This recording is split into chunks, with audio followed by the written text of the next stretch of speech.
Bom dia! Agro em 3 minutos traz o que você precisa saber para a sua jornada semanal. Hoje, quinta-feira, 6 de abril. Desmatamento ilegal está fora da agenda do agro responsável. Agronegócio profissional precisa mostrar que não compactua com a destruição de florestas.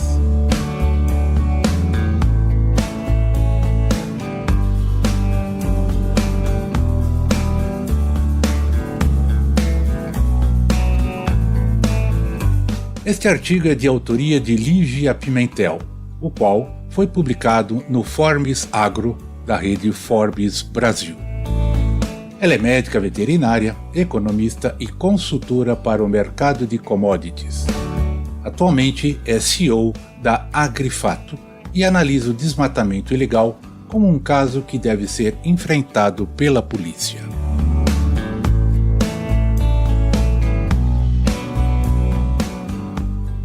Desmatamento não é um problema da produção de comida, mas sim caso de polícia. Para entender o tema, é preciso conhecer um pouco sobre a história de como o Brasil se tornou um dos maiores produtores de alimentos e um dos principais agentes de combate à fome do mundo. Desde 1600, a coroa portuguesa já se preocupava com as riquezas da Amazônia. Tanto é que se deu ao enorme trabalho de mapear, ocupar e negociar com os espanhóis ao longo de vários séculos e de vários tratados o direito à região.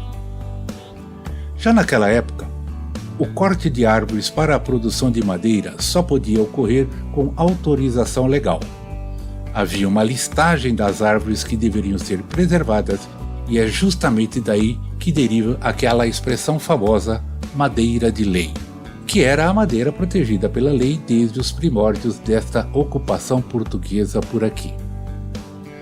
Nos últimos 50 anos foram abertos mais de 80 milhões de hectares, em sua maior parte promovidos pelos governos da época e necessários para que o Brasil deixasse de ser importador líquido de alimentos para ser um dos maiores produtores globais de comida.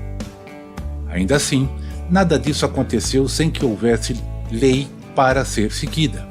O Código Florestal de 1965 e depois seu sucessor de 2012 formaram a base para que a gente pudesse preservar até hoje o que representa 66,3% do território nacional. É isso mesmo, a gente preserva tudo isso apesar de pouca gente saber.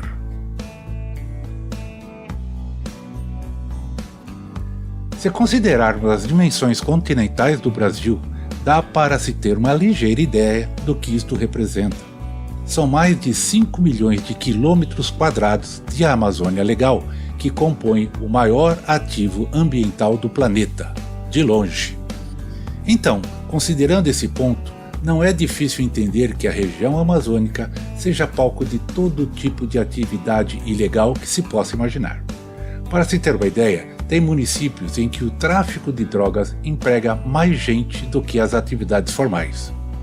Vocês têm uma ideia disso?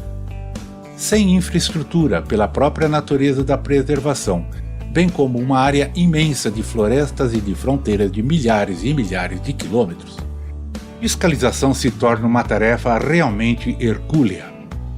Praticamente impossível, especialmente em tempos de crise quando falta contingente. Por isso, não deveria ser de se espantar que tenhamos sempre enfrentado problemas com o desmatamento ilegal. Entretanto, o problema desse desmatamento ilegal tem 3 naturezas. A primeira é que o objetivo é sempre a posse da terra em questão. Por isso, a segunda é que este problema se dá em áreas públicas, não em áreas privadas. E a terceira é que a produção entra como meio de se legalizar essa posse. E a atividade mais facilmente, mais rapidamente desempenhada nessas áreas, depois que você derruba a floresta, a mais prática e mais rápida é a pecuária de corte, pelas suas características de investimento e de produção. Por termos leis estabelecidas e ocorrências em áreas públicas, o desmatamento no Brasil é caso de polícia sim, é fruto da ação de criminosos e estelionatários. Não é do agronegócio profissional brasileiro. O Brasil precisa urgentemente comunicar melhor sobre sua história, seus ganhos de esforços pela preservação e pelo combate à fome. Não tem paralelo no mundo e isso deveria ser considerado em qualquer debate sobre preservação e produção.